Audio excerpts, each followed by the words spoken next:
Je m'attendais bien à ce que Marc termine sur une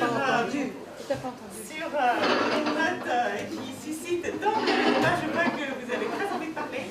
Alors, on va commencer le débat et on a beaucoup de temps. Je sais qu'il y a beaucoup de questions. Et si vous n'en avez pas, eh bien moi j'en ai, donc ça tombe bien. Je vous suggère de commencer par Emmanuel Narchon parce qu'il va devoir partir. Bon, il va quand même le temps dans une demi-heure quand même. Voilà, mais vous pouvez poser des questions. Monsieur, je vois que vous...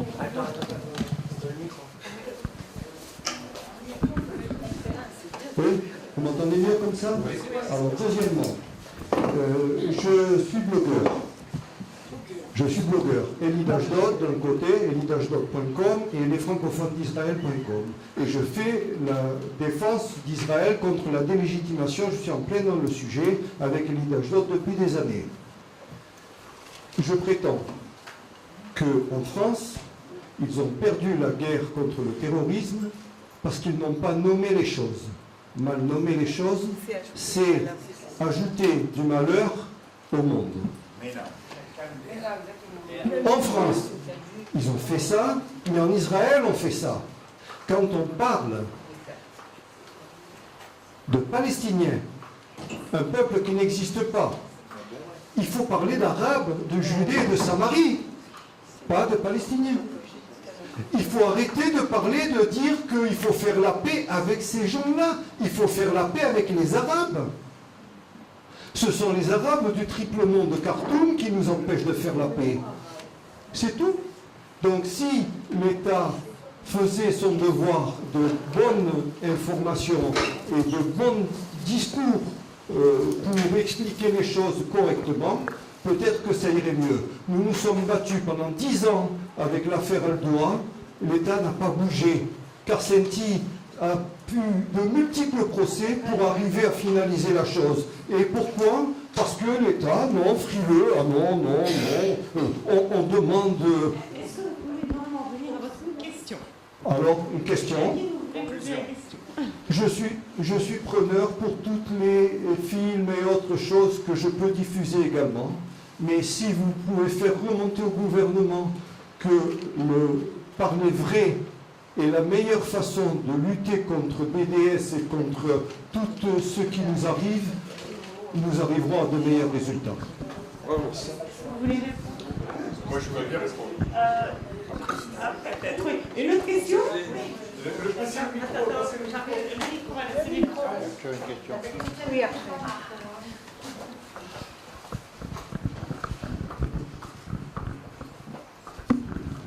J'ai une petite question qui nécessite néanmoins une brève introduction. Je m'adresse essentiellement à mon ami Alexandre et à tous nos amis pour livrer presque un scoop.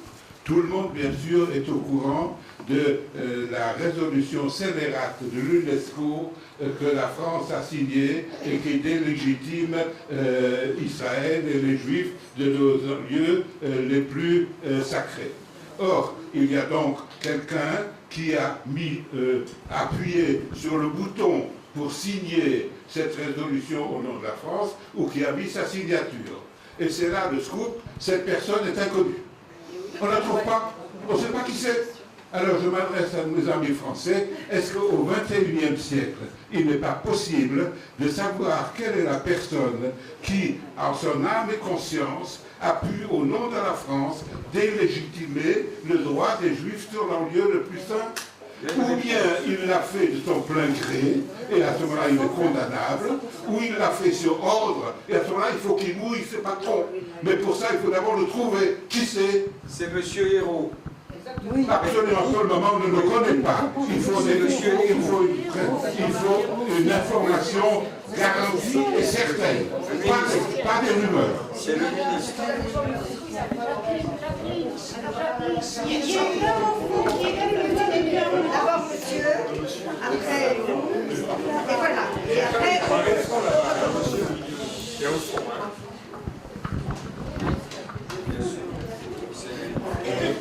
Monsieur Narchon, j'ai pris note de vos critiques concernant l'extrême droite, particulièrement française, et à contrario, votre absence de critique de l'extrême gauche.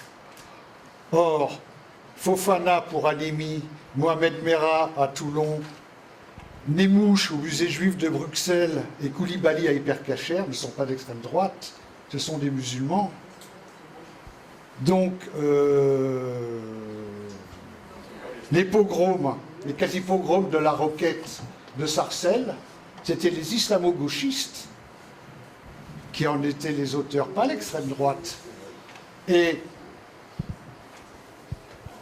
défendre son identité, ses racines, sa culture, l'intégrité de ses frontières. Quand c'est en Israël, on est des bons sionistes. Quand on défend les mêmes valeurs en Europe, on est d'affreux extrémistes de droite. Alors, je voudrais vous dire que l'antisémitisme de droite est devenu très marginal, et avec tout le respect que je dois à votre fonction, il faudrait mettre à jour votre logiciel. Nous ne sommes plus en 1930. Alors, bon, alors je pourrais vous répondre en vous demandant quelle est votre question. Mais non, j'aimerais quand même répondre à votre observation parce que je crois que tout d'abord, elle est tout à fait légitime. Ma question, c'est votre absence de symétrie entre l'extrême gauche et l'extrême droite. Oui, tout à fait. Alors bon, vous savez,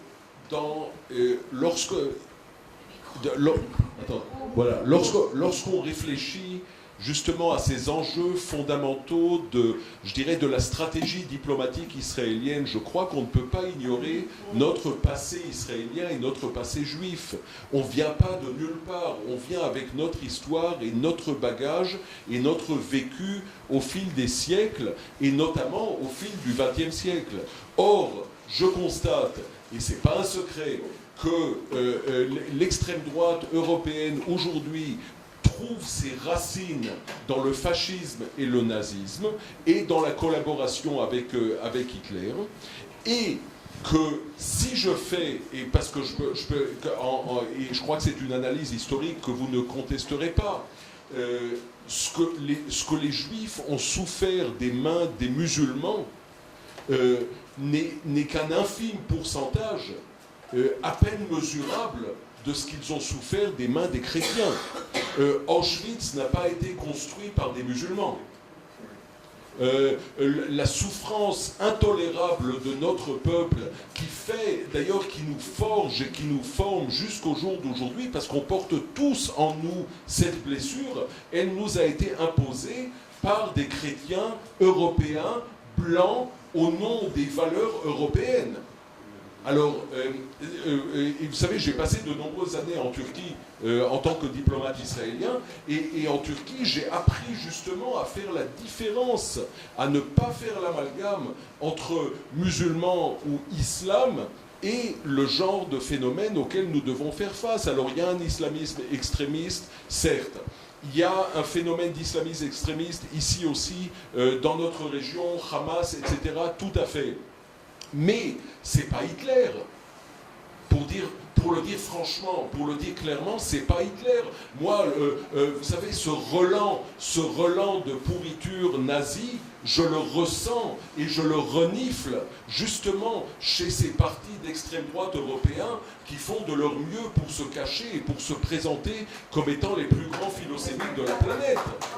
Vous savez, quand moi, je me méfie, dès que quelqu'un commence à me dire « j'aime les juifs », alors là, j'ai tout de suite les antennes qui se lèvent. J'aime les juifs, mes meilleurs amis sont juifs, regardez, nous avons un juif parmi nous, là, mes antennes se lèvent. Alors, c'est pas pour dire que les réseaux islamistes ne sont pas dangereux et qu'ils n'incitent pas à la haine et à la provocation contre les juifs. Certes, c'est un ennemi, mais je crois que c'est deux ennemis qu'on ne peut pas vraiment mesurer ou peser l'un par rapport à l'autre. Et non, et en plus, il y a quand même, et là, bon, ça c'est, là j'aimerais aussi quand même une observation tout à fait subjective. Vous savez, je ne suis pas religieux, mais je lis assidûment la Haggadah de Pessah. Et dans la Haggadah de Pessah, on nous demande, on nous ordonne de nous souvenir que nous étions étrangers en terre d'Égypte. Et moi, je prends cela comme aussi, disons qu'il faut montrer une certaine sensibilité par rapport à ceux qui sont des minorités ailleurs. C'est comme ça que je comprends cela. Très bien. Alors je suis peut-être trop gauchiste à vos yeux, mais je veux bien.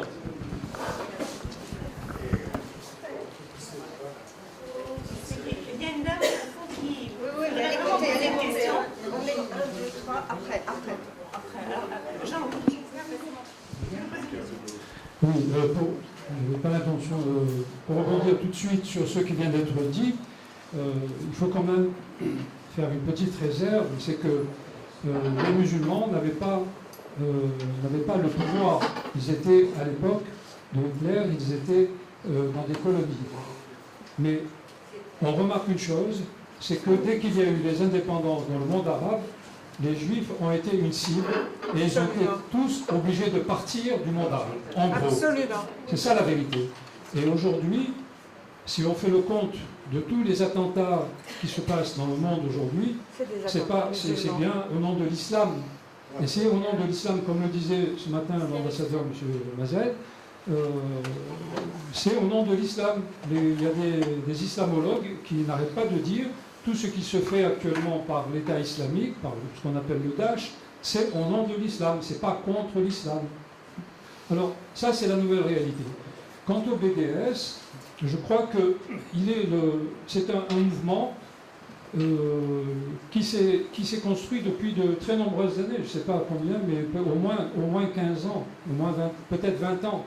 Et il y a en même temps la conséquence, la résultante de beaucoup de phénomènes. Alors on a parlé tout à l'heure des phénomènes démographiques, c'est vrai, c'est-à-dire qu'il y a énormément de musulmans maintenant qui se trouvent en Europe, mais il y a une stratégie depuis longtemps qui s'est mise en place entre l'Europe et le monde musulman. Et ça, il y a quelqu'un qui a très bien analysé ces choses-là, et qui s'appelle Batior, et qui a mis en avant ce concept de Eurabia. Et je pense que si on ne regarde pas, on n'étudie pas les choses dans le fond, eh bien on ne va pas comprendre qu'est-ce que c'est BDS. Alors BDS, c'est aussi la collusion entre la stratégie de l'organisation de l'OCI, qui comporte 57 pays musulmans, avec l'Europe. Alors il faut analyser ça aussi. Alors, autre chose, je crois que quand on discute, quand on voit la centralité de la propagande de BDS, c'est en fait, si on gratte à peine un peu, on s'aperçoit qu'il nie en fait toute légitimité, même si en apparence ils reconnaissent Israël, mais dans le fond, ils nient toute souveraineté juive ici, au Moyen-Orient. C'est-à-dire que les gens qui sont venus ici, ce sont des juifs, des religieux, qui sont venus d'un peu partout. Ils ne donnent aucune légitimité au concept de peuple juif. Et je crois que si on veut faire de la riposte, il faut aller voir les concepts de base et il faut se battre et faire de la hasbara, comme on dit, mais en allant très profond dans l'histoire. C'est pour ça que je suis d'accord qu'il puisse y avoir des messages courts dans les réseaux sociaux. Les réseaux sociaux, aujourd'hui, c'est devenu le mot magique pour la communication de masse. C'est excellent, effectivement. Mais croire qu'on va résoudre tous les problèmes en intervenant avec des petits films comme ça, uniquement dans les réseaux sociaux, je crois qu'on se trompe.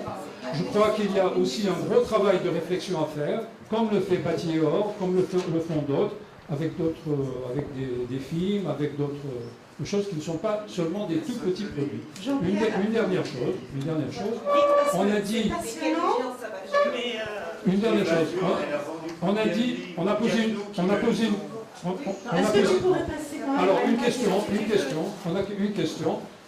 On a dit que les films qu'on a vus, les extraits de Palwatch et de Memory, quel média occidental a montré ça? Moi, je pose la question, quel média israélien a montré ça?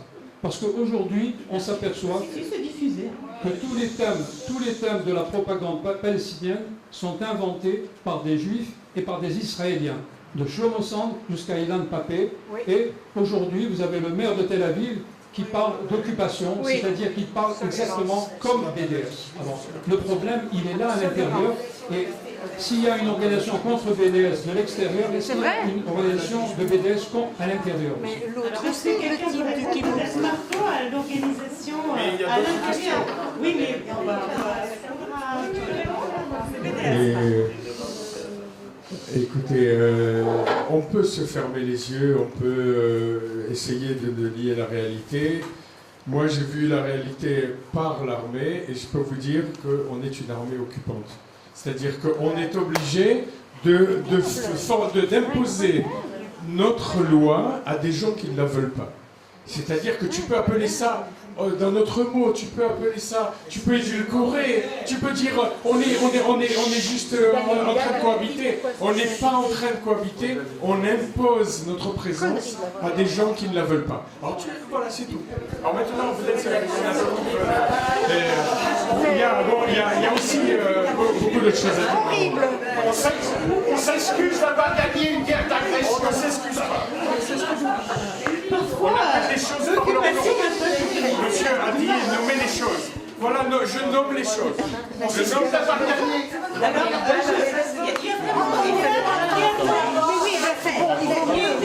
Depuis longtemps de voilà, là-bas.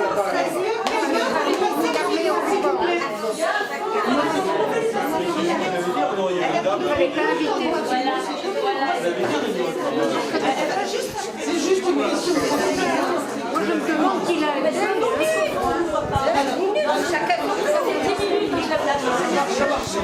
Qui l'a invité? D'accord. Bon, moi j'ai juste une question très très pratique. Il se trouve qu'il y a 2 jours, je voulais avoir le cours de l'euro sur Internet et que je me suis adressée à un site qui s'appelle xe.com. Et je vais sur xe.com, je cherche ILS, la livre israélienne, et qu'est-ce que je vois? ILS Israël et ILS État palestinien. Alors je me dis, ce genre d'information, ce genre de dérapage, à qui doit-on le transmettre pour qu'il y ait une correction? Non, je crois que c'est... Non, là je vous donne une réponse, juste une petite réponse d'ordre pratique. Il faut savoir que le shekel israélien est aussi la monnaie, c'est la monnaie utilisée par l'autorité palestinienne. C'est... Non, ne figure pas dans la liste des détenteurs de l'euro. Mais attendez. Il y a quand même, il ne faut pas ignorer, et là encore une fois, moi je fais très attention de ne pas rentrer dans des sujets politiques parce que nous sommes tous les deux, Monsieur Rothgold et moi-même, nous sommes des civil servants et nous n'exprimons pas d'opinion politique. Mais les accords d'Oslo qui reconnaissent la création de l'autorité palestinienne sont reconnus par tous les gouvernements israéliens successifs depuis 1992. Et c'est la raison pour laquelle, 93, c'est la raison pour laquelle le gouvernement israélien actuel reconnaît lui aussi ces accords. Or, dans le cadre de ces accords, il y a une autorité palestinienne qui bénéficie d'une certaine mesure d'autonomie. La monnaie utilisée, la monnaie légale de l'autorité palestinienne, c'est le shekel israélien. Et donc, c'est la raison pour laquelle, parce que moi aussi, j'ai observé la même chose sur plusieurs sites où on indique l'échange, mais ça provient de cette raison. C'est pas du tout... vous savez, il y a assez de véritable antisémitisme et haine d'Israël, on n'a pas besoin de la chercher là où elle n'est pas, et je vous assure que là, elle ne l'est pas. C'est quand même très curieux. Parce qu'au fond, on va pas... S'il vous plaît, moi je voudrais simplement vous dire que nous sommes, la plupart des gens qui sont ici, reçoivent leur retraite de France et pour justifier de leur vie, ou de leur continuation de vie, sont obligés d'envoyer chaque année un certificat de vie signé par le consulat. Or, les certificats de vie de pas mal de nos amis cette année ne sont jamais arrivés dans les administrations parce qu'elles ont été détournées par la poste française. Je ne sais pas par qui, je ne sais pas qui pourra me répondre, mais en tout cas, sachez-le que nous sommes agressés, non pas en tant que cultivateurs, mais en tant qu'habitants d'Israël.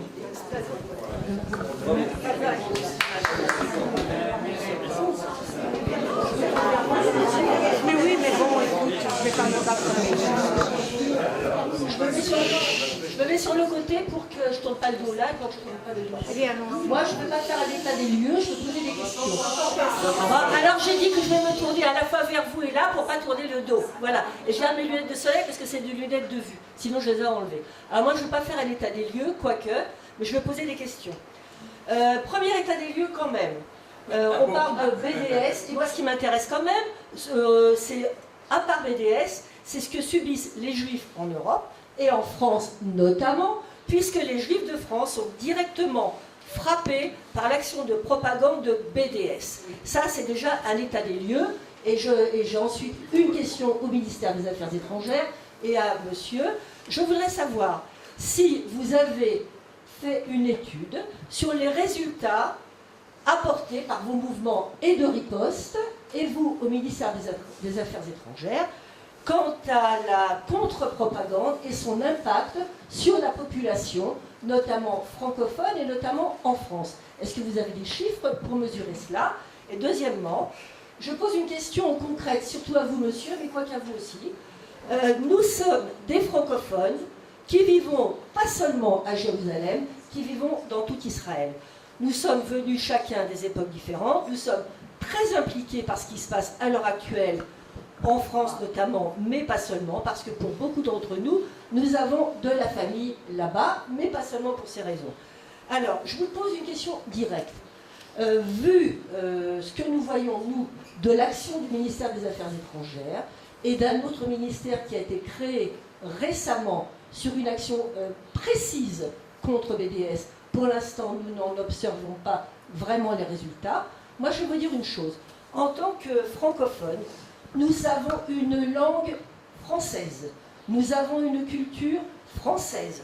Nous connaissons bien la France puisque nous en venons et nous connaissons la mentalité française. Est-ce qu'on ne pourrait pas envisager une action de task force, si vous voulez, ou spécifique des francophones, d'aide au ministère des Affaires étrangères ou au ministre chargé de cela, qui fasse que nous ne soyons pas une action, nous ne sommes pas un mouvement politique, mais qui réunirait justement toutes les fractions de gauche et de droite en Israël pour comment dirais-je, fortifier ce que vous faites, bien ou mal, je ne sais pas, au ministère des Affaires étrangères ou autre, et vous aussi, monsieur, parce que je pense que nous sommes une force qui, pour l'instant, est silencieuse, mais si elle est mobilisée, elle peut faire beaucoup de choses. Voilà. Je vais répondre de Denis, qui est également au ministère des Affaires étrangères et sur le terrain, et qui nous a parlé de chiffres, pourra peut-être répondre partiellement. Et il y en aura d'autres qui vont intervenir, je pense, sur ces questions. Je ne te vois pas. Debout. Bon, je vais essayer de vous répondre à cette dernière question. Comme j'ai précisé, nous travaillons ici à Jérusalem au niveau mondial, par rapport au monde entier. Emmanuel et moi avons été en poste en France, nous sommes francophones, mais nous n'avons pas été en poste à Paris. Je précise ça parce que le centre de notre action francophone est à Paris. Notre ambassade à Paris traduit la majeure partie de nos productions en français et les diffuse dans tout le monde francophone. Ça dessert à la fois la Suisse, la Belgique, le Canada, l'Afrique francophone, etc. Donc c'est aussi un avantage d'être sur le terrain. Contrairement à l'espagnol ou à d'autres langues où il y a beaucoup plus de nuances à travers les pays, le français de France est valable pour l'ensemble du monde francophone. Et à Paris, nous avons cette centrale pour les productions. Mais c'est très facile de se brancher sur ce que fait notre ambassade à travers à nouveau les réseaux sociaux. C'est tout de même un outil assez efficace. C'est vrai, nous ne faisons pas seulement des réseaux sociaux et pas seulement des films. C'était un peu pour illustrer le propos que je vous ai montré les films. En fait, nous faisons à grande échelle, nous faisons aussi des actions sur le terrain, comme par exemple cette grande exposition qui s'appelait Les Portes d'Israël, qui a été exposée au Louvre le mois dernier, qui a eu beaucoup de succès, avec une campagne aussi dans le métro et dans les grands médias. Donc on est très présent, et on est présent aussi à travers beaucoup d'alliés. Et en fait, je crois que notre force réside justement dans cette variété, dans cette diversification. Je ne sais pas s'il est souhaitable, je ne sais pas s'il est réalisable de réunir beaucoup de gens qui ont beaucoup de bonne volonté, mais qui n'ont pas toujours les mêmes opinions. On a pu l'entendre à l'instant dans la salle. Il y a des divergences de vues sur des sujets plus spécifiques. Il y a des divergences de vues sur les actions. Et même parmi les amis d'Israël, on n'est pas obligé d'être d'accord à 100% sur tout. On peut être d'accord sur beaucoup de choses et avoir des opinions différentes sur tel ou tel sujet ou telle façon d'agir. Et finalement, le fait qu'il y ait des étudiants en France ou des étudiants francophones en Israël qui sont actifs aussi qu'il y ait des associations d'amitié France-Israël qui regroupent beaucoup de non-juifs, qu'il y ait une association d'amitié parlementaire entre la France et Israël, une chambre de commerce France-Israël, des accords de coopération au niveau scientifique entre les universités et les chercheurs. Pratiquement dans tous les domaines, vous trouverez des liens, des ponts, des passerelles entre Israël et la France. Et à nouveau, je ne sais pas s'il est souhaitable de tout réunir. Au contraire, je pense qu'il faut multiplier encore plus ce type d'organisation pour être présent justement sur le terrain, partout, pas seulement à Paris, mais aussi en province, et pour pouvoir aussi agir à distance. Donc, je vous renvoie en quelque sorte là-bas. Je pense que ce serait beaucoup plus intéressant que chacun, par rapport à ce qu'il fait, par rapport à sa carrière dans le passé, par rapport à ce qu'il est aujourd'hui, par rapport à son réseau d'amis, que ce soit à nouveau, pas seulement au niveau des réseaux sociaux, mais vos visites à l'étranger, ou vos amis qui viennent ici, ou vos correspondances, chacun peut faire quelque chose à son niveau, et je pense que la capacité de chacun de faire quelque chose est beaucoup plus forte quand ça vient de soi, plutôt que quand on cherche à s'adapter à toutes sortes de moyens ou d'organisations qui ne sont pas nécessairement les bonnes pour chacun. Donc à ce niveau-là, je recommande la diversification. Là par contre où il est intéressant de partager, c'est justement l'information elle-même. Les outils, si maintenant M. Feigenbaum fait une présentation qui peut nous servir, ou si quelqu'un fait une affiche qui peut servir à d'autres, là il faut partager les outils et les informations. Ça oui. Et là à nouveau, je reviens toujours aux réseaux sociaux malheureusement, mais c'est un outil très efficace aujourd'hui. Chacun dans son téléphone portable aujourd'hui a le monde entier et peut avoir accès à énormément de choses. Donc là on peut partager. Mais ensuite chacun dans son monde à soi peut agir de façon très très efficace. Très grave. Merci. Personne ne réagit. Personne ne fonctionne pas. Fonctionne pas celui-là? Ça horrible. Ça marche bien? Bon. Je voudrais dire un mot, j'ai assisté au débat qu'il y a eu et qui est très typique et très caractéristique, mais je vais vous décevoir. Tout ce que vous pouvez penser, vous, vos propres opinions, ça n'a aucune importance. Parce que la réalité de BDS, la réalité de l'antisémitisme, ils n'en ont rien à faire. Vous pourrez leur opposer les meilleurs arguments, leur dire, voilà, on est de bonne foi, voilà, Israël, c'est beau, etc. Tout ce qu'ils vont penser, ils vont dire, oui, mais pourquoi est-ce que Tsahal va aller shooter, attendre les enfants palestiniens à la sortie des écoles pour s'entraîner au tir? J'ai reçu des mails de ce type, à des moments où on a fait des campagnes, voilà le genre de réponse que j'ai reçue. La réalité n'a pas d'importance. Et je vais mettre tout le monde d'accord. Si on regarde l'histoire de l'antisionisme depuis 50 ans, il y a eu deux courants principaux. Un courant d'extrême droite qui était le courant nazi, quand dans les années 50, il y a eu une filière nazie qui s'est implantée en Égypte et au Caire, et qui a développé des instituts de propagande nazis. Ça a été un premier grand courant anti-israélien et antisémite, et un deuxième courant antisémite avec l'Union soviétique pendant la guerre froide, le courant stalinien. Donc, aussi bien à droite qu'à gauche, il y a eu des extrême droite qu'extrême gauche, il y a eu des contributions à l'antisionisme et à la haine d'Israël. Mais s'il vous plaît, je crois que aller se mettre à débattre, on est bien, c'est pas le problème. C'est pas le problème. On a un ennemi qui n'en a rien à faire de vos opinions individuelles ou personnelles ou sur l'échiquier politique.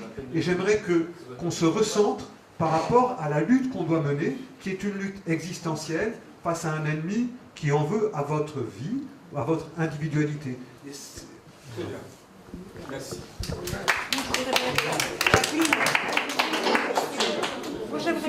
Non, mais je crois que ce que vient de dire M. Feigenbaum est très vrai, mais nous en sommes conscients, monsieur. Nous en sommes bien conscients. Nous savons peser le pour et le contre, et nous savons combien les choses sont difficiles, et pour les Juifs de France, dont vous avez parlé avec beaucoup de compétences et à juste titre de leur situation difficile, et pour la nôtre. Et d'ailleurs, il y a quelque chose de fascinant. Quand on voit l'éclosion et les succès de la communauté d'Israël, du peuple juif d'israélien, et une descente progressive des communautés européennes, et surtout, principalement, celle de France, peut-être parce que nous la connaissons mieux. Alors, l'analyse, BDS, etc., il y a M. Rothgold, je crois qu'il n'est plus là, si, il est là.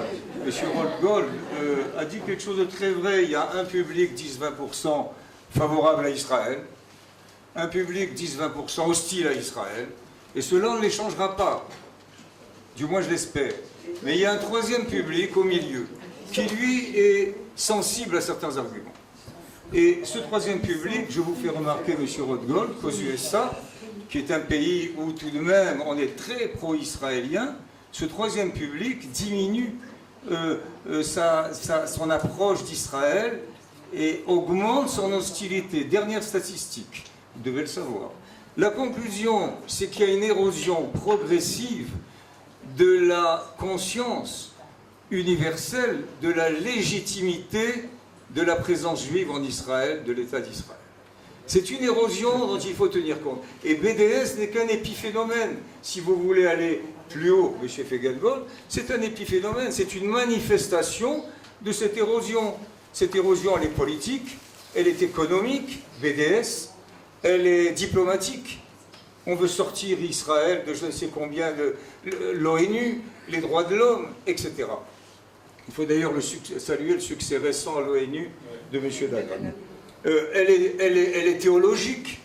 La relation Israël avec le monde du temple à l'UNESCO est encore une décision. Et quand on me dit qu'on ne sait pas qui a dit ça, avec tout le respect que j'ai pour l'interlocuteur, on le sait très bien. On ne peut pas prendre une décision pareille à l'UNESCO sans l'aval du ministre des Affaires étrangères. Alors, c'est pas la question. J'ai parlé de respect et donc je crois avoir mon opinion aussi. La conclusion et la question.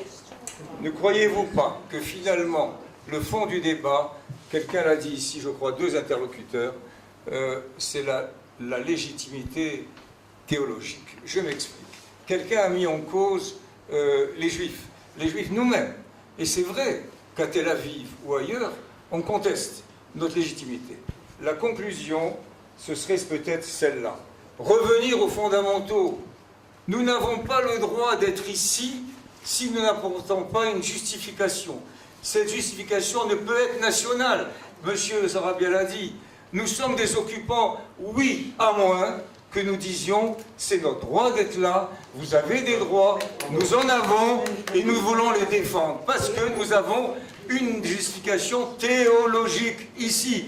Vous y croyez? D'accord. Vous n'y croyez pas?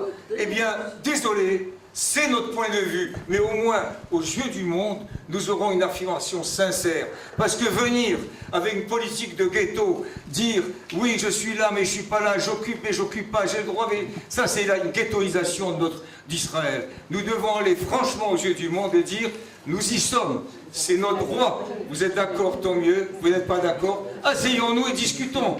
Mais c'est notre droit. »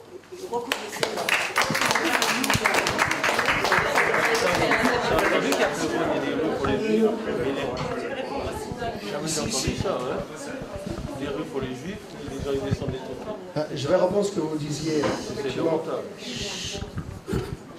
Si ça marche, c'est vrai.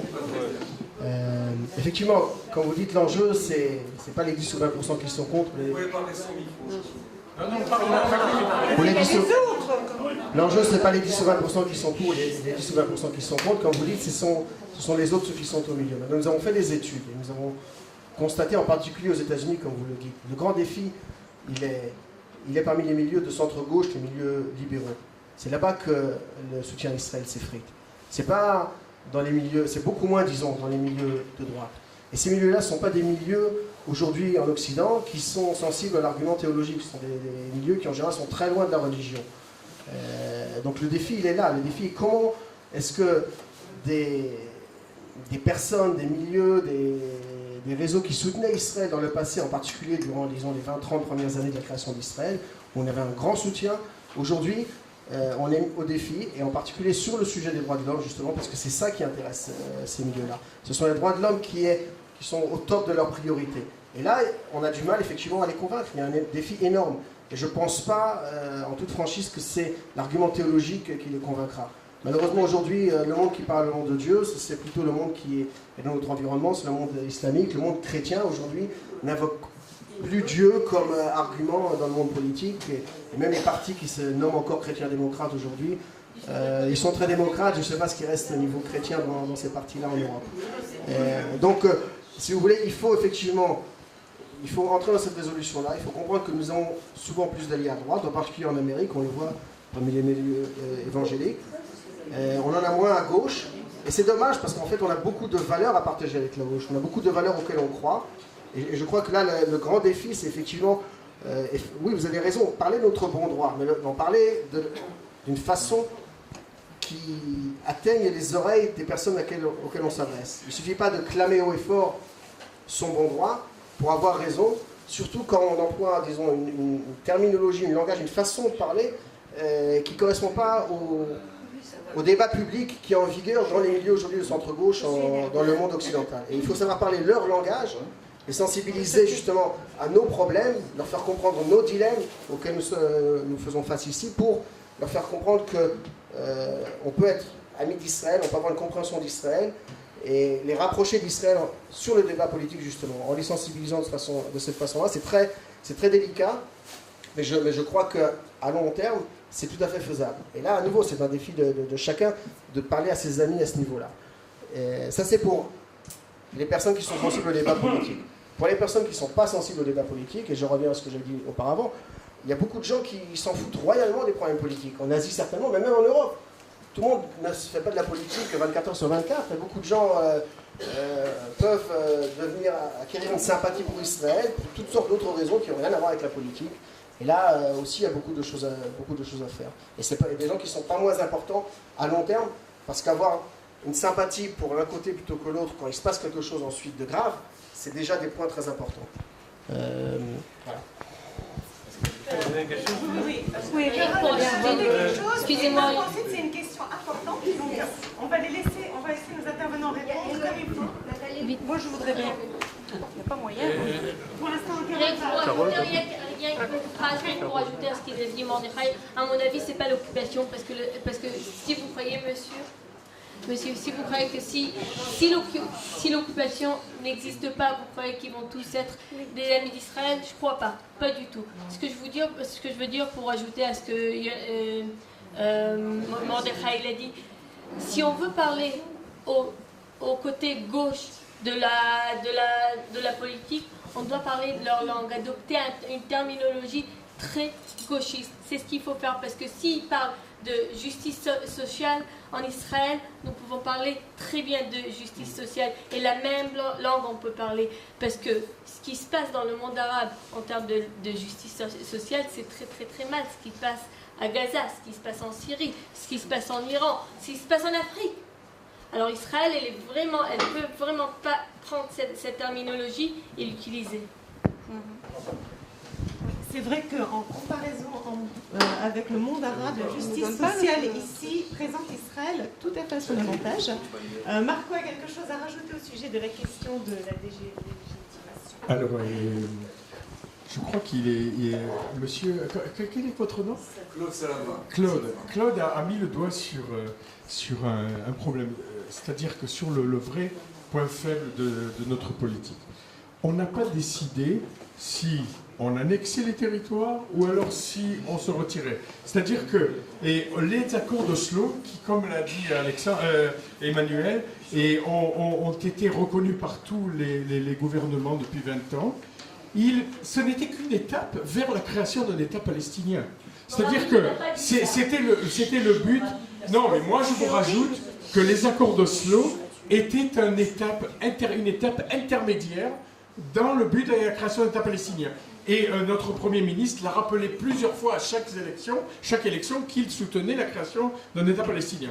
Mais on ne va pas rentrer dans la politique, hein, mais je pense que c'est exactement le point faible. C'est qu'on n'a pas décidé, est-ce qu'on veut faire un État binational du Jourdain à la mer Méditerranée, ou alors deux États l'un à côté de l'autre. On est entre les deux, c'est-à-dire qu'on est une force, une force presque occupante. Ok, ne dit-on pas qu'ils ne sont pas occupants. On a une présence forcée et imposée aux Palestiniens, et ils ne nous veulent pas.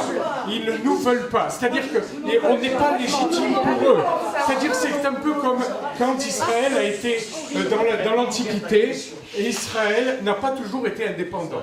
il y a eu souvent une force étrangère qui est venue nous occuper. Hein, vous le savez aussi bien que moi. Et qu'est-ce qu'on a fait? On les a rejetés, on a fait des révoltes, on a toujours voulu notre indépendance. Alors donc, et il faut dire aussi que c'est notre point faible. Si un jour, le gouvernement a le courage de dire on annexe la Judée-Samarie, eh bien je suis sûr que contre le BDS, ça sera plus facile.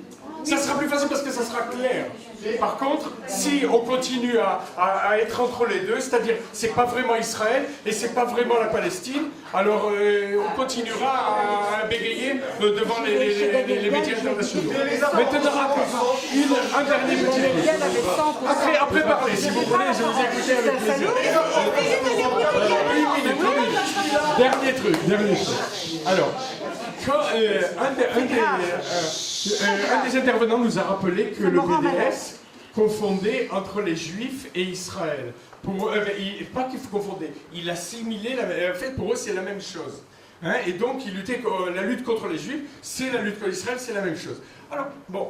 Et une autre intervenante a dit, mais on demande au ministère des Affaires étrangères israélien de se faire du souci pour les Juifs français et de défendre les Juifs français. Alors ça veut dire que Kol Israël Haverim, ça veut bien dire ce que ça veut dire. Ça veut dire que Israël est garant et responsable de tout le judaïsme du monde entier. Donc, le BDS, ils ont un peu raison. Parce que les Juifs de France soutiennent Israël, mais les Juifs de Belgique aussi. Les Juifs du monde entier, pour eux, Israël, c'est dans leur cœur, c'est une partie. Donc non seulement ils ont raison là-dessus, mais en plus, je pense qu'une action non violente, ça fait que du bien aux Palestiniens.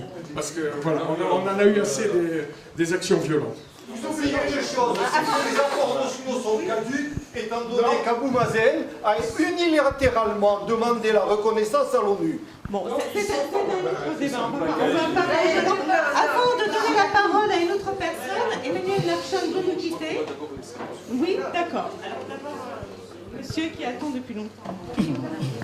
Je voudrais faire quelques remarques. La première,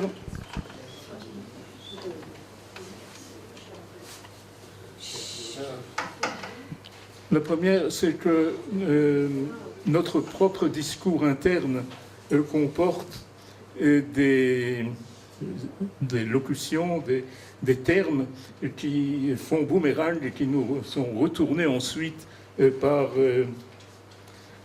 les mouvements antisémites et antisionistes.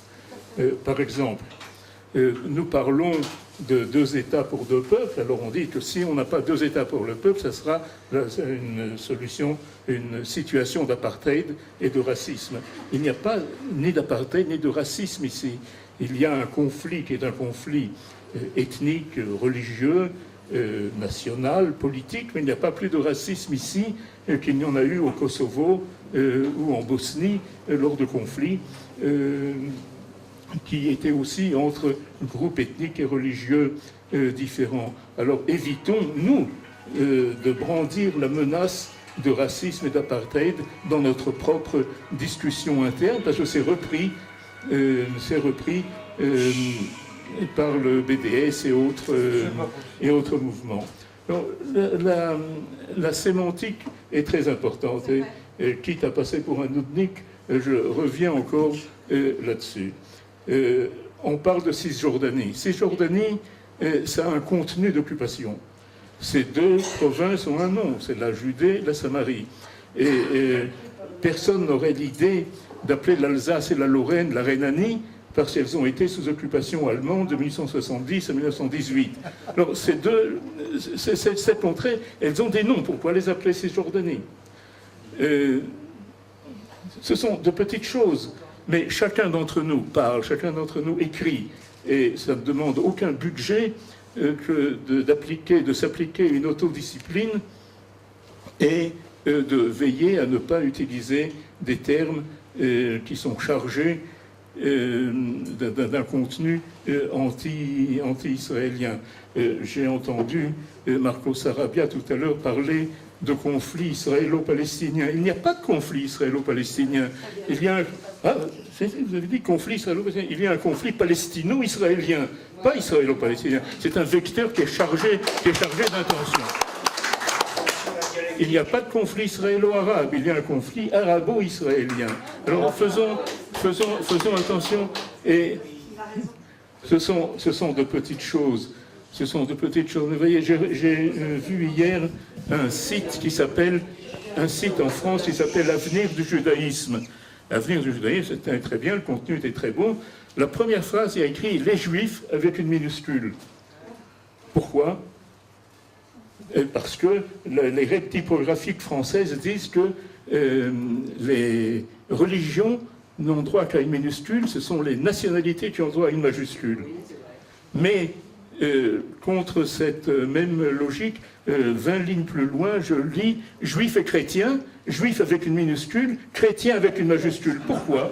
Pourquoi cet auto-dénigrement, cette auto-humiliation ? Pourquoi le juif avec une minuscule est péjoratif ? Alors, veillons nous-mêmes à notre discipline dans notre discours et dans notre écriture. Alors, le fait qu'il y ait un antisémitisme latent dans les médias, dans la classe politique, dans les universités, il suffit de voir ce qui se passe en Syrie. Il y a plus d'1,5 million de Syriens, d'Arabes, musulmans, qui ont été massacrés jusqu'à présent, des millions qui sont réfugiés, personne n'en parle. Il suffirait qu'Israël fasse une petite action de n'importe quoi pour qu'immédiatement on en parle. Et là, je terminerai sur une petite anecdote, mais vraie. Pendant la première guerre du Liban, 1981, j'étais en poste à Paris. Nous étions face à une campagne terrible des médias. Un groupe de parlementaires français dirigé par Jean-Pierre Bloch, le fils de Pierre Bloch, le président de la LICRA, part à Beyrouth en mission d'études pour voir vraiment ce qui se passe. Il revient et il dit « mais tout ce qu'on raconte dans la presse ici, c'est faux ». Et il me téléphone et me dit « j'ai essayé de parler à France 1, à Antenne 2, il refuse de m'entendre. » Donc je lui dis « va chez France 3 et dis-leur, je veux vous raconter ce que les Juifs font à Beyrouth. » Il est passé le soir même.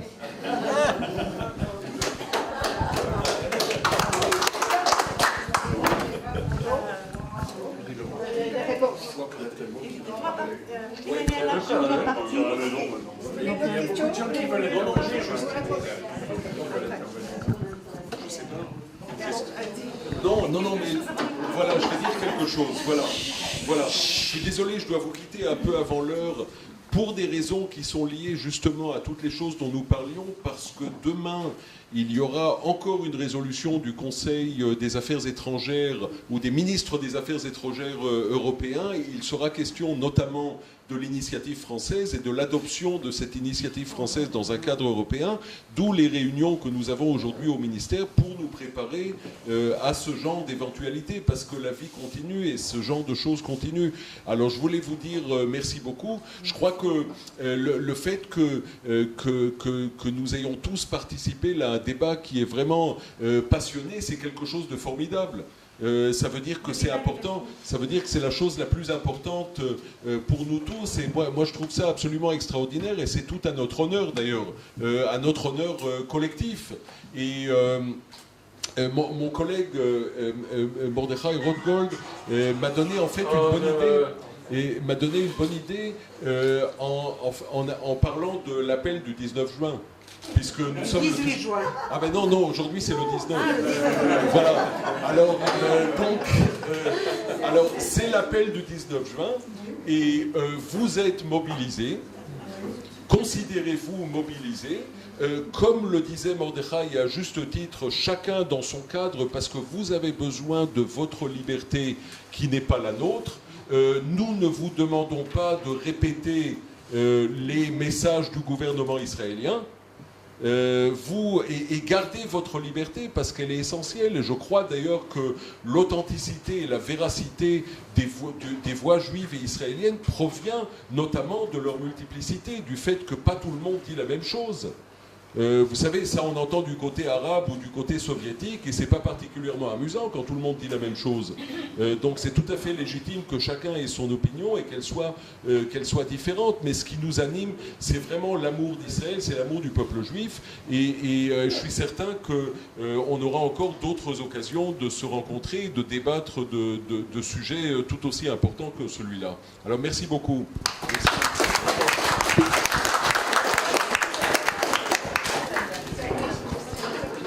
Le débat continue. Bon, alors, et je sais qu'il y a des questions. Madame, alors moi j'ai... Je ne vois pas. Je ne vois pas. Dans le micro. Qu'est-ce qu'il faut faire? Ok. Non, ça va. Moi, j'ai d'abord, je suis extrêmement choquée par monsieur de votre réflexion sur Tsahal. Je ne supporte pas ça. Vous avez dit l'armée d'Israël est une armée d'occupation. Non. Tsahal est pour nous tous. C'est le monde de Tsahal, excusez-moi.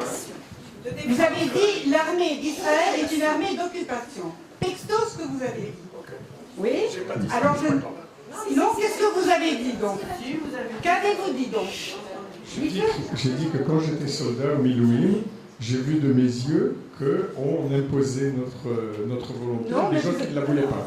Mais vous avez d'abord... Et j'ai rappelé la solution de la situation de Hebron. Non, okay. Vous avez dit l'armée... Écoutez, si je vous le dis, vous l'avez dit, je trouve ça extrêmement choquant, c'est mon opinion. J'estime que ces jeunes soldats, nos enfants, nos petits-enfants maintenant, sont là, nous aident, nous protègent à leur risque et péril, quelle que soit leur opinion politique, quelle que soit leur réaction religieuse. Je trouve qu'on leur doit absolument tout notre respect.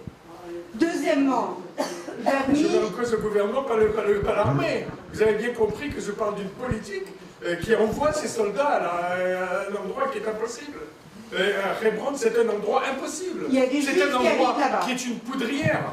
Et peut-être que vous pouvez le nier, vous pouvez dire on n'y est pas. Non, c'est un jardin, Gardien et Gan Eden.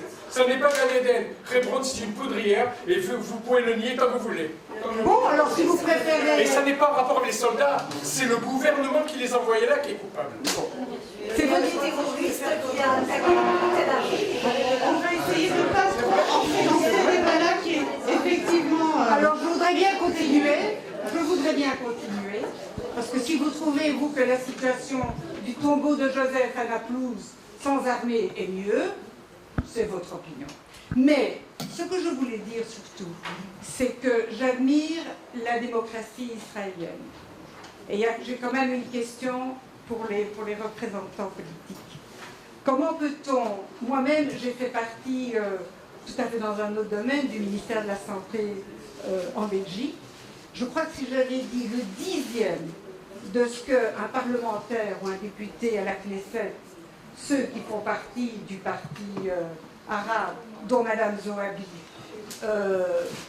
dit, se comporte, va en territoire ennemi, etc., et qu'elle siège toujours, pour moi, c'est un énorme point d'interrogation, et c'est aussi une épine dans notre talon, parce que quand vous entendez nos détracteurs, justement, en Khoutzlaaretz, qui disent, mais enfin, elle va en Syrie, elle va, je sais pas, elle va dans d'autres pays arabes, elle dénigre Israël, elle est même prête d'ailleurs à la disparition de l'État d'Israël en tant qu'État juif. Je me pose des questions, je suis 100% pour la démocratie, mais là, j'ai un grand point d'interrogation. Est-ce que vous voulez poser une question? C'est voilà. D'accord, alors. Vous laissez d'autres intervenants, non? Il y en a tellement qui veulent parler. Je vais être très bref dans ma réponse. Ça, c'est une question de politique intérieure. C'est une question qu'on discute entre citoyens israéliens. Ce n'est pas une question de politique étrangère. En tant que haut fonctionnaire, on a un devoir de réserve. Ce n'est pas une question à laquelle on peut répondre. Il y a... Bon, j'ai essayé depuis longtemps de parler. Ah, madame, d'abord, excusez-moi. Je voulais poser une question à Marco. Où placez-vous la Jordanie quand on parlait, quand on a séparé, je suis assez âgé pour m'en souvenir, entre les Juifs et les Arabes, c'était le Jourdain qui devait faire la séparation, il y avait les Arabes d'un côté, les Juifs de l'autre, et puis la Jordanie est devenue un empire hachémite, et après entre les deux, on a repris un petit morceau pour les Palestiniens. De 1922, madame. Ou de 1922. 1922. Et en 1948, la résolution de l'ONU qui a reconnu l'État d'Israël, il y avait aussi marqué l'État palestinien dans cette résolution. C'est-à-dire qu'en 1948,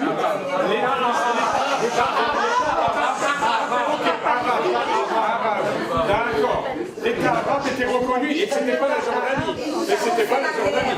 Ils avaient déjà gagné à la Jordanie les 3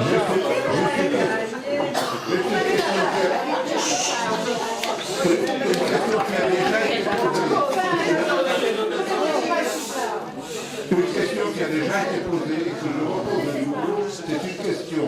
Est-ce qu'il y a un interlocuteur face au gouvernement israélien qui veut bien accepter d'avoir affaire à un pays juif, comme ça a été résolu par les Nations Unies? Aussi longtemps que nous n'avons personne en face pour dire qu'il reconnaît Israël comme État juif, on ne peut pas accuser le gouvernement israélien.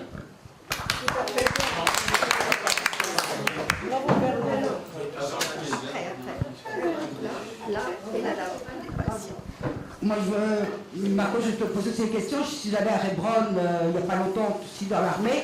C'est un peu changé par rapport à ta période.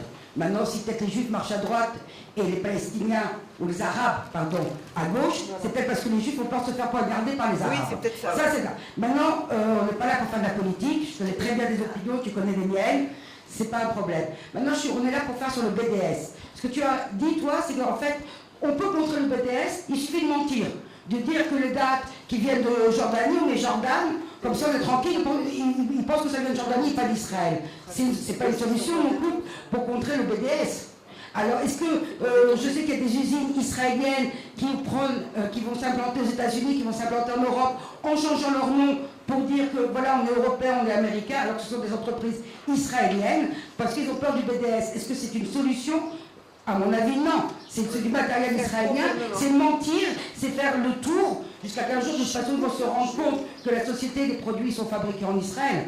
Donc, où est la solution par rapport au BDS? Et je ne peux parler de politique, voilà. De nos questions.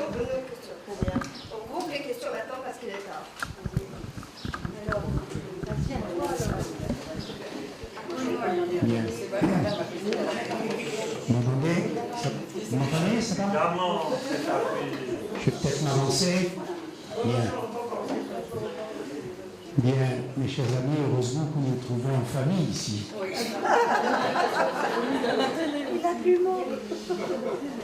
Quant aux orateurs, je voudrais leur dire qu'il faut faire attention à la dialectique que l'on emploie. Parce que si vous vous trouvez hors bébé, vous allez faire beaucoup de mal à Israël. Je vais croire que nous vivons ici dans ce pays dans un monde fou.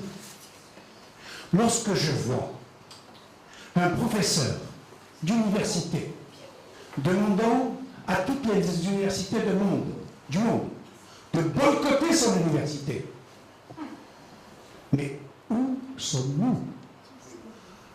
Lorsque je vois un professeur d'archéologie, parce qu'on a trouvé des vestiges à Hebron, la semaine dernière, demandant de recouvrir ces vestiges pour ne pas déranger les Palestiniens. Je crois rêver. On veut même bannir notre histoire. Quelle est votre question, monsieur? S'il vous plaît, je vais la poser. Un vaccin pour cette maladie. Moi, je dis la chose. Je ne veux pas parler de théologie, mais j'ai toujours appris que nous avons un peuple, et un peuple avec une histoire. Cette histoire est écrite dans ce qu'on appelle le Tanakh. Si on met en cause cette histoire, alors il faut mettre le Tanakh au panier. Et alors il n'y a plus de peuple juif. Ah, c'est tout ce que je voulais dire. une question.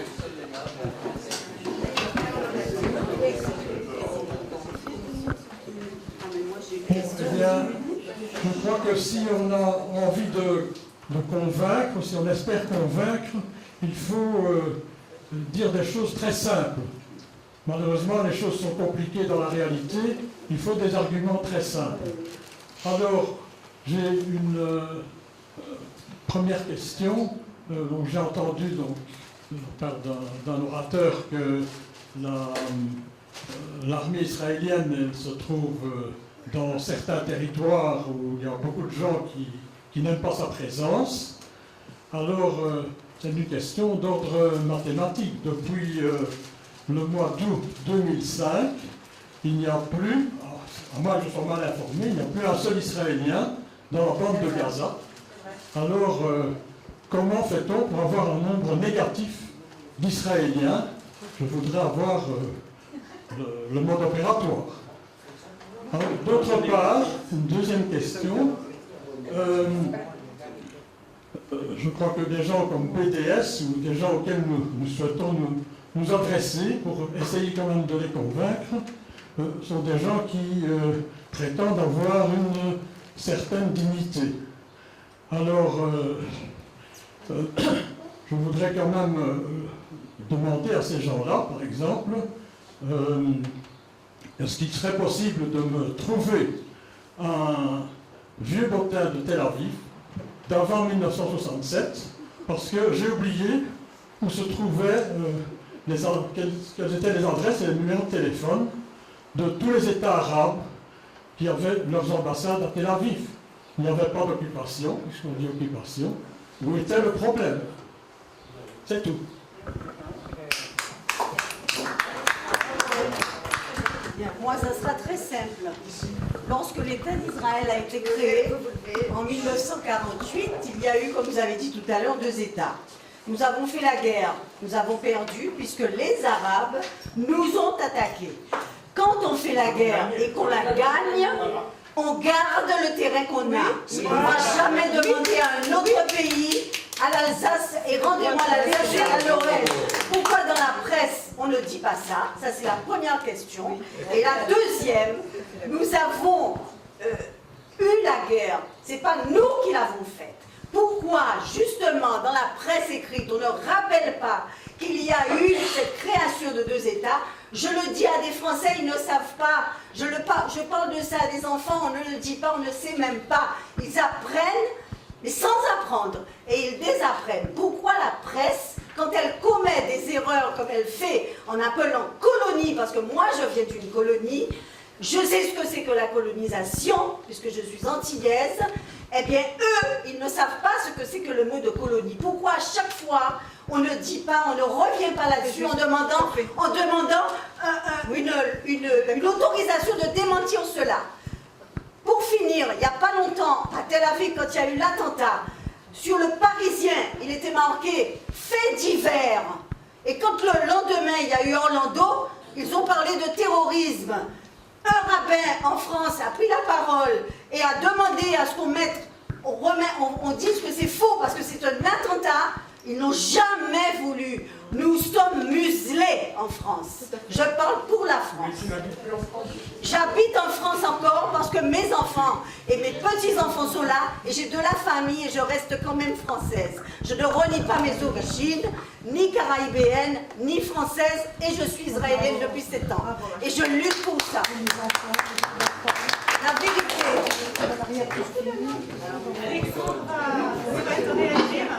Oui, j'ai une identité israélienne qui est récente et donc je constate la diversité des opinions. Je voudrais qu'on recentre le débat sur BDS pour bien voir ce que c'est. Bien voir ce que c'est et bien voir ce que ça signifie aussi pour notre identité. Et si vous voulez, je vais d'abord revenir sur certains objectifs de BDS et ensuite parler de ce que ça implique sur notre identité. Voilà. Parce que je découvre ce débat dans cette salle. Alors, BDS a présenté, il y a 10 ans, 11 ans maintenant, ses objectifs. C'était Barghouti, pas celui que je vous ai montré, j'ai oublié le prénom. Omar Barbouti, qui, il y a 10 ans, il y a 11 ans maintenant, a lancé l'initiative qui, effectivement, comme Jean-Pierre le rappelait tout à l'heure, couvait déjà depuis un moment de boycott d'Israël. Et ce boycott d'Israël, ça, dans le monde arabe, ça existe depuis 1948. Voilà. Donc ce mouvement de BDS présente un certain nombre d'objectifs. Alors ça a été rappelé par Dan Diker, un des collaborateurs de Manfred Gerstenfeld. Il y a eu un très bon rapport, très complet, il y a un an, sur BDS. Qu'est-ce qu'on trouve dans ce rapport? Dan Diker, et vous le trouvez d'ailleurs, il y a des exemplaires des cahiers Bernard Lazare que vous pouvez prendre, qui sont disponibles gratuitement, qui sont à votre disposition. Vous pouvez les prendre. Et là-dedans, il y a un article sur BDS qui s'inspire justement du rapport de Dan Diker. Qu'est-ce qu'il dit? Il a comparé les sites internet de BDS, et c'est toujours très instructif de comparer les sites internet. Vous avez un site pour les gens qui veulent connaître BDS, qui veulent s'informer. Et alors là, on vous dit, il y a 3 objectifs, je ne me souviens plus des 3, mais le 3e, c'est que Israël se retire des territoires occupés depuis 1967. Mais quand vous regardez sur le site principal de BDS, donc pas le site d'initiation, mais le site principal, on vous dit autre chose. On vous dit qu'Israël se retire de tous les territoires arabes, ça veut dire, et on vous explique, non, on vous explique que c'est tout Israël. On vous explique que c'est tout Israël. Donc si vous voulez, quand vous voulez rentrer dans BDS, quand vous voulez vous informer, il faut édulcorer. Mais quand vous êtes effectivement engagé dans le mouvement, à ce moment-là, c'est quelque chose de beaucoup plus radical. C'est la négation totale d'Israël en tant qu'État juif ou en tant qu'Israël tout court. Alors, la deuxième chose que je voudrais dire, c'est sur notre identité. Je le vois dans ce débat. Finalement, ce débat, je me rends compte que la pression que BDS fait subir aux juifs un peu partout, en France mais ici aussi, elle a un problème sur notre identité, parce qu'on en est à s'engueuler sur des questions que BDS ne se pose même pas. Enfin, est-ce que vous croyez que en fonction de ce que je viens de dire, en fonction des objectifs de BDS, l'objectif de BDS, c'est l'éradication d'Israël, est-ce que vous croyez que s'il y en a un autre discours, ou est-ce que vous croyez que ça va changer quelque chose pour eux? C'est pas leur objectif, c'est pas leur objectif. Il y a la négation d'Israël, et il y a en même temps, on utilise toute la veine antisémite, d'où que ça vienne, que ce soit des islamistes, que ce soit les versets, les hadiths du Coran, que ce soit la propagande nazie, que ce soit la propagande stalinienne, tout est bon, tout est utilisé. Et donc, je crois qu'il faut cesser quand on veut combattre BDS, il faut cesser d'essayer de se justifier, de se dire, moi je veux d'abord une position claire. Je suis d'accord qu'il faut une position claire, mais ce n'est pas ce débat-là, c'est un autre débat, s'il vous plaît. Alors, en quoi ça grignote l'identité juive? Alors, la façon soft il y a toute une échelle qui a été citée au cours de cette discussion. La façon la plus radicale, c'est Ilan Pappé qui va demander que les universités dans le monde boycottent Israël, boycottent les universités, et non seulement les universités, mais Israël tout entier. Et on trouve toute une série de juifs, et il y a en France des juifs qui servent de faire valoir aux antisionistes, aux antisémites. Il y a des juifs négationnistes, des juifs qui vont dire, qui seront les premiers à aller prendre position en faveur d'une action terroriste qui vise Israël, les premiers à aller justifier les positions arabes ou palestiniennes, enfin toutes ces positions-là. Mais quand vous regardez de près, regardez comment ils se situent. Alors, on a fait ce travail. Il y a un livre que j'ai fait il y a 5-6 ans avec un ami arabe musulman, et c'est parti d'une discussion qu'on avait. Il a dit, moi je ne comprends pas une chose, je suis arabe, je suis marocain, je ne suis pas d'accord avec ce que fait l'État marocain, je ne suis pas d'accord avec la position des États arabes, mais jamais je ne serai anti-arabe voilà. Alors comment se fait-il, il m'a posé cette question-là, comment se fait-il que parmi les juifs, il y ait des juifs anti-juifs ou des juifs anti-israéliens? Et donc on est parti, on a eu un certain nombre de discussions, je suis allé chercher des déclarations, etc. Et je me suis rendu compte qu'un certain nombre de juifs, que beaucoup de juifs, et dont le témoignage d'une dame, d'une Antillaise, c'est extrêmement intéressant parce qu'on retrouve ce même syndrome chez les Antillais, tous les peuples qui ont subi une oppression, tous les peuples, pas seulement le peuple juif, il y a une tendance à vouloir nier le problème, nier le problème et nier l'identité. C'est encore une fois, c'est pas le débat, mais c'est quelque chose qu'on retrouve chez les peuples juifs, et moi j'ai rencontré beaucoup cette situation-là, on l'a vécu, j'ai ma sœur ici, on sait que dans la famille aussi, on a vécu... moi, j'avais un père qui était militant communiste en Allemagne, mais quand il était en France et qu'il allait à la synagogue, il ne fallait pas que les voisins le sachent, alors qu'en Allemagne, il était dans les jeunesses communistes qui se battaient avec les nazis. Oui, peut-être contre eux, bien sûr. Oui, bien sûr, contre eux. Donc, si vous voulez, on a tous les échelons. Encore tout à l'heure, dans l'assistance, Tony m'a fait remarquer, vous incorporez certains arguments de la propagande. Ce matin, quelqu'un a fait remarquer, je ne sais plus, je crois que c'était le rabbin Grunwald, que Israël, selon la propagande arabe, a été créé en 1948. Et beaucoup d'entre vous parlent de la création d'Israël en 1948. Alors qu'en fait, mais c'est une indépendance. Il y a bien sûr, il y a une présence juive presque sans discontinuer depuis des siècles et des siècles. Et c'est pas une création, c'est une... Voilà. Bon. Une indépendance, tout simplement. Et bon, ça ne nie pas le fait qu'il doit y avoir un jour un autre État arabe. Je ne veux pas rentrer dans ce débat-là. Mais ne prenons pas, ne nous laissons pas grignoter.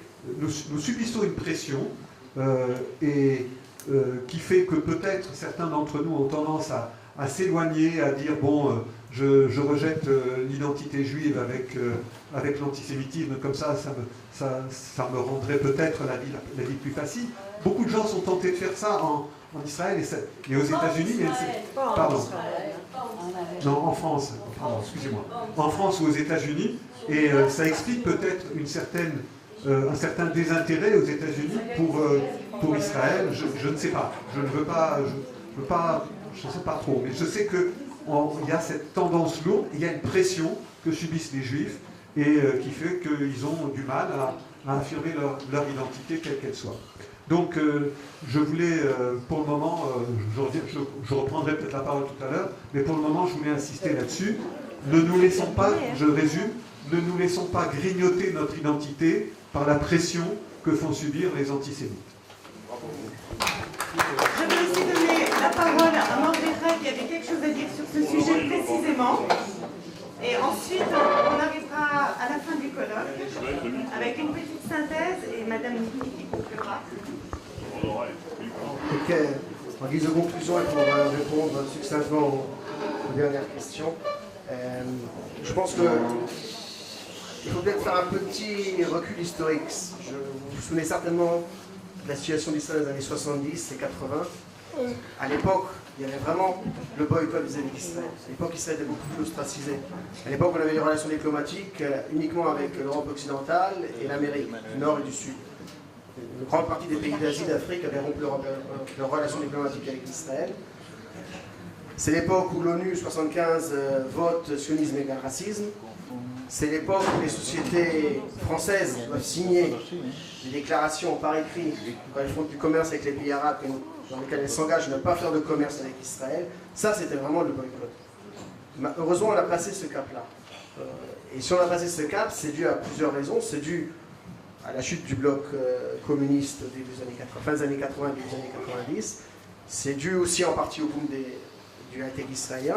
Il ne faut pas oublier non plus que c'est dû au processus de paix des années 90 qui a ouvert Israël au monde et qui a permis d'établir de nombreuses relations qui sont solides jusqu'à aujourd'hui. Alors, on est dans une situation qui peut donner du souci, mais on peut quand même constater que c'était pire dans le passé à une certaine époque, d'une part. D'autre part, je pense qu'il ne faut pas minimiser non plus le risque du BDS. Le BDS cause des dégâts économiques, même si les sociétés maintenant exportent plus vers l'Asie ou ailleurs, ça cause quand même du tort. Elles auraient pu exporter en Europe et en Asie, créer de nouveaux emplois. Ça, c'est un aspect. L'autre aspect, c'est le danger qu'il y a au-delà. Parce qu'effectivement, l'organisation BDS, comme vous l'avez bien indiqué, elle vise beaucoup plus que juste boycotter provisoirement Israël. Et on utilise BDS à nouveau par les terminologies parce qu'on adopte en fait leur terminologie à eux. Et le danger ici, c'est la délégitimation d'Israël qui peut aller beaucoup plus loin, qui peut aller jusqu'à refuser l'entrée de toutes sortes de pays à des Israéliens qui habitent de tel ou tel côté d'Israël, voire de façon générale. Ce que veut le BDS, c'est répéter le modèle sud-africain. Ostraciser complètement Israël, ostraciser pas seulement les sociétés, pas seulement les universités, mais même les individus eux-mêmes. Donc la pente est dangereuse et il vaut mieux arrêter la pierre en haut de la pente plutôt que de la laisser rouler et se rendre compte qu'entre-temps ça fait boule de neige. Maintenant, pour répondre succinctement aux questions qui avaient été posées, les titres dans les journaux écrits ou télévisés en France ou ailleurs, malheureusement, ce n'est pas nous, ni mon collègue en tant que porte-parole, ni nous aussi au ministère, ni à l'ambassade, qui sont les éditeurs de ces journaux. Ces journaux, ils ont des correspondants, ils ont des éditeurs pour les différentes rubriques, des éditeurs en chef, et c'est eux qui décident ce qui passe et ce qui ne passe pas. Et effectivement, là, il y a l'information est biaisée. Et nous serons les preuves. J'aimerais bien pouvoir téléphoner à l'éditeur en chef du Monde, de TF1, et de leur dire, écoutez, le titre, il faut l'écrire comme ça. Malheureusement, ils font ce qu'ils veulent. Parfois, ils nous donnent... Mais on le sait bien, mais c'est ça le défi. Mais vous avez plus de force qu'une petite personne. Alors, laissez-moi vous donner la réponse. Bien sûr qu'on le dit. Bien sûr qu'on le dit. Mais à nouveau, on ne peut pas exiger aux éditeurs d'écrire ce que nous souhaitons qu'ils écrivent. Parfois, ils nous donnent le droit de réponse. Parfois, ils donnent l'antenne à notre porte-parole, l'ambassade à Paris, pour réagir, à notre ambassadrice. Mais pas toujours. Mais là, vous avez un rôle à jouer. Parce que finalement, vous êtes française, comme vous l'avez dit, vous avez tout à fait le droit en tant que française d'écrire à la rédaction des journaux qui ne vous plaisent pas et de faire entendre votre voix. C'est ça qui est important, parce que nous pouvons le faire, nous le faisons en tant que représentants officiels. Mais nous ne pouvons pas imposer, en tant que représentants d'État étrangers, à la télévision nationale française ce qu'ils vont dire ou ce qu'ils ne vont pas dire. Par contre, les citoyens français ont un droit qui est fait, un droit de base d'exiger que leurs médias soient objectifs et honnêtes. Et donc là, il y a effectivement beaucoup de travail à faire ensemble à ce niveau-là.